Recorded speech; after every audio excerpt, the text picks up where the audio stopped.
अब तक हमने काफी सारे लूप्स को यहाँ पर डिस्कस आउट किया है, जिसमें for loops, while loops, do while loops के साथ साथ नेस्टेड लूप को भी हमने यहाँ पर अपनी सीरीज में कवर आउट किया है। आज हम एक ऐसे लूप के बारे में बात करने जा रहे हैं जो आपके पास जावास्क्रिप्ट में भी यूज होता है, साथ ही साथ पाइथन में भी ये यूज किया जाता है। मैंने जो भी एग्जाम्पल आपको for loop, while loop, do while loop या नेस्टेड लूप में प्रोवाइड आउट किए हैं, ये जावास्क्रिप्ट के साथ साथ हमारे पास पाइथन में भी एग्जैक्टली सेम वर्किंग करती हैं।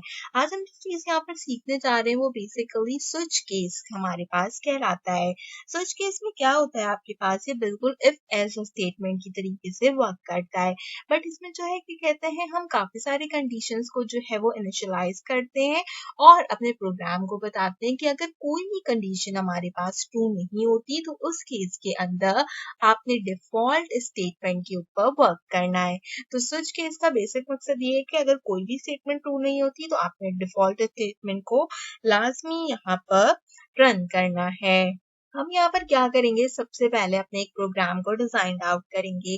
अगेन हम यहाँ पर स्विच केस की बात कर रहे हैं तो हम इसको हेड सेक्शन के अंदर अपने जावास्क्रिप्ट के अंदर स्क्रिप्ट की कमांड से यहाँ पर डिक्लेयर आउट करेंगे। आप बॉडी सेक्शंस में कुछ भी हेडिंग्स वगैरह वो ऐड आउट कर सकते हो। मैं एक हेडिंग दे देती हूँ यहाँ पर H2 की करके, switch case for both JavaScript and Python. ये ऑप्शनल है बेसिकली, बस आपको बताने के लिए बॉडी सेक्शन के अंदर मैंने इसको मेंशन आउट कर दिया है। वापस आते हैं अपने स्क्रिप्ट के टैग के ऊपर एंड यहाँ पर सबसे पहला काम हम क्या करेंगे, हमेशा की तरह एक वेरिएबल को डिक्लेयर करेंगे। आज मैं वेरिएबल एज को डिक्लेयर करूंगी जो कि मैंने बता दी है यहाँ पर 20। आप ये बाद में भी अपने अकॉर्डिंगली डिसाइड आउट कर सकते हो, बट फिलहाल के लिए हम जो है वो 20 एज को डिक्लेयर करेंगे। साथ ही साथ मुझे यहाँ पर सबसे पहले आज स्विच की कमांड का यूज करना है क्योंकि हम स्विच केस को यहाँ पर यूज कर रहे हैं। तो स्विच की कमांड में मैंने बताया कि कंडीशन जो है वो मेरे पास ट्रू होनी चाहिए यहाँ पर, और अब मैं जो हूँ अपनी कंडीशन को डिफाइन आउट करूंगी जिसके अंदर मैं केस को यूज आउट करूंगी। बेसिकली स्विच केस है तो हम एक स्विच बताएंगे जिसमें हम अपनी कंडीशन बताएंगे, देन हम एक केस बताएंगे कि हमारा क्या केस है और उस पर किस तरीके से वर्क करना है। तो केस के अंदर मैंने बताया कि बताओ मुझे कि एज जो है वो अगर यहाँ पर ग्रेटर देन हो 15 से, तो तुमने उस केस के अंदर क्या करना है, हम यहाँ पर एंड ऑपरेटर्स को यूज करेंगे। हमने प्रीवियसली अभी तक ऑपरेटर्स को चेकआउट नहीं किया, इंशाल्लाह जब हम पाइथन सीरीज पे जाएंगे तो मैं आपको वहां पर सारे ऑपरेटर्स बताने वाली हूँ। तो आपने मेक श्योर करना है कि आप जावास्क्रिप्ट के बाद मेरी पाइथन की सीरीज को भी लास्ट में चेकआउट कीजिए। हम यहाँ पे एंड के जो ऑपरेटर्स हैं उनको यूज करेंगे एंड देन एक और कमांड देंगे कि अगर एज जो है मेरे पास वो यहाँ पर लेस देन हो 20 से, तो उस केस के अंदर आपने क्या करना है। अगर हम देखें तो मैंने एज कितनी डिफाइन की है, मैंने 20 जो है वो एज डिफाइन की है। हम क्या करेंगे, यहाँ पर डॉक्यूमेंट राइट की कमांड का यूज करेंगे एंड देन यहाँ पर अपने रिजल्ट को प्रिंट आउट कराएंगे। डॉक्यूमेंट राइट मैं इसलिए यूज आउट करती हूँ ताकि जब भी मैं कोई भी यहाँ पर टेक्स्ट स्ट्रिंग को प्रोवाइड आउट करूँ तो वो आपको यहीं पे नजर आ जाए। अगर मैं कंसोल लॉग यूज करूँ या फिर मैं यहाँ पे विंडोज राइट यूज करूँ तो मुझे स्विच कर कर जाना पड़ेगा आपको आउटपुट दिखाने के लिए। तो मेरी कोशिश यही होती है कि प्रोग्राम को जब मैं यहाँ पर परफॉर्म आउट कर रही हूँ तो उसी में ही आपको जो है वो रिजल्ट भी दिख जाए, इसलिए मैं सबसे ज्यादा डॉक्यूमेंट राइट का जो है वो यहाँ पर यूज करती हूँ। तो मैं यहाँ पर डॉक्यूमेंट राइट में क्या दूंगी, मैं दूंगी यहाँ पर आपने प्रिंट कराना है यू आर एलिजिबल। ठीक है, तो यहाँ पर इस तरीके से मैंने एक केस को जो है वो डिफाइन आउट कर दिया पूरा प्रॉपरली। ठीक है, यहाँ पर हमारी एक जो केस की एंड सर्च की कंडीशन थी वो कंसीडर हो गई।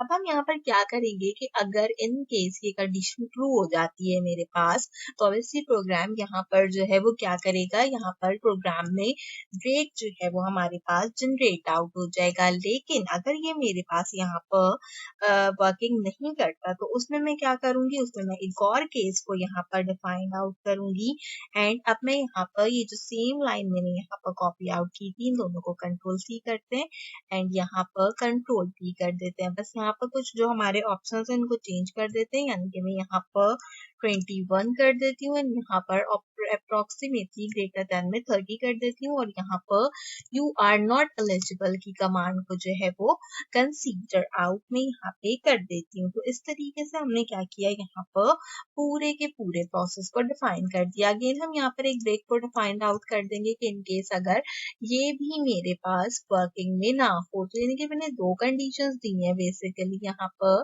कि दोनों में से जो भी कंडीशन यहाँ पर प्रॉपर हो वो मेरे पास वर्किंग करे। दो कंडीशन डिफाइन कर ली एंड दोनों में हमने यहाँ पर बता दिया कि दोनों में से जो भी वर्क करे आपने उस केस के अंदर यहाँ पे ब्रेक को कंसीडर करना है। अब हम यहाँ पर एक डिफॉल्ट स्टेटमेंट देंगे जिसका मतलब ये होगा कि अगर इन दोनों में से मेरे पास कोई भी चीज जो है वो वर्किंग आउट नहीं करती तो आपने क्या करना है। तो मैं यहाँ पर अगेन से डॉक्यूमेंट डॉट राइट का यूज करूंगी एंड हम यहाँ पर डिक्लेयर आउट करने वाले हैं अपने टेक्स्ट स्ट्रिंग को, जिसके अंदर ये मुझसे पूछेगा enter the valid age number. अगर दोनों की दोनों जो है वो मेरे पास वर्किंग नहीं करती तो उस केस में ये मेरे पास एक मैसेज को डिस्प्ले करेगा जिसमें कहा जाएगा कि इंटर करें एक अदर वैलिड एज नंबर। तो चलिए अब इसका यहाँ पर आंसर चेकआउट करते हैं, देन हम देखते हैं कि क्या हमारे पास यहाँ पर यू आर एलिजिबल है हमारी गिवन एज के अकॉर्डिंगली या फिर यू आर नॉट एलिजिबल हमारे पास यहाँ पे वर्किंग कर रहा है। तो हम यहाँ पर इसका आंसर चेकआउट करते हैं। तो मेरे पास यहाँ पर इसका आंसर शोन आउट नहीं हो रहा, एक मतलब कोड को रीचेक कर लेते हैं।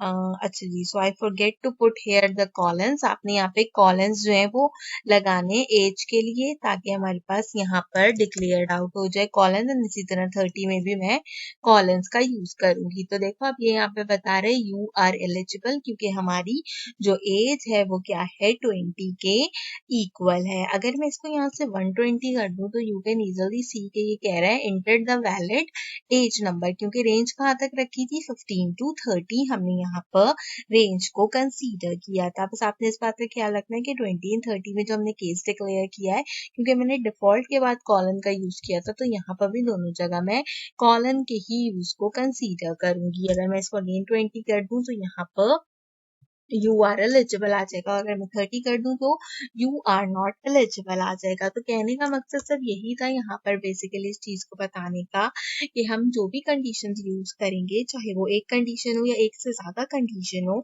अगर वो यहाँ पर वैलिड नहीं होती तो उस केस के अंदर स्विच केस में डिफॉल्ट जो आपका एज नंबर होता है वो लास्ट में मैटर करता है। मैं इसकी फॉर एग्जाम्पल आपको समझाती हूँ यहाँ पर वीक डेज के अकॉर्डिंग।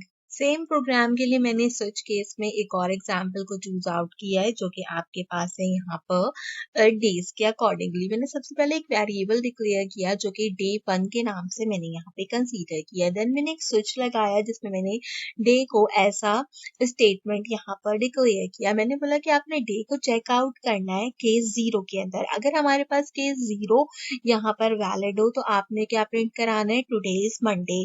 अगर ये यहाँ पर ट्रू स्टेटमेंट हो जाती है तो आपने प्रोग्राम में ब्रेक को कंसीडर कर देना है। अगर केस 1 हो तो आपने टुडे इज ट्यूसडे प्रिंट कराना है। अगर केस 2 यहाँ पर हमारे पास वैलिड हो तो आपने टुडे इज वेडनेसडे यहाँ पर जो है वो कंसीडर कराना है। अगर यहाँ पर केस 3 हो तो आपने टुडे इज थर्सडे, केस 4 में टुडे इज फ्राइडे, 5th के अंदर हम today is Saturday and case 6 जो हमारा लास्ट केस है उसके अंदर टुडे इज संडे को यहाँ पर प्रिंट आउट करा रहे हैं। अगर इनमें से कोई भी स्टेटमेंट ट्रू नहीं होती तो आपने enter the valid week days को यहाँ पर जो है वो प्रिंट आउट कराना है। तो हम यहाँ पे चेकआउट करते हैं अपने रिजल्ट को कि हमारे पास क्या रिजल्ट आ रहा है यहाँ पर। तो यू कैन इजिली सी के ये कह रहा है टुडे इज ट्यूसडे। अच्छा अब मैं आपको बता देती हूँ कि टुडे इज ट्यूसडे क्यों कह रहा है यहाँ पे। ये टुडे इज ट्यूसडे इसलिए यहाँ पर कह रहा है क्योंकि मैंने जो वेरिएबल का डे डिफाइन किया था वो मैंने 1 डिफाइन किया था। तो 1 का मतलब है कि जो केस 1 है वो यहाँ पे वर्किंग कर रहा है, इसलिए इसने टुडे इज ट्यूसडे को डिक्लेयर कर दिया। अगर मैं यहाँ पर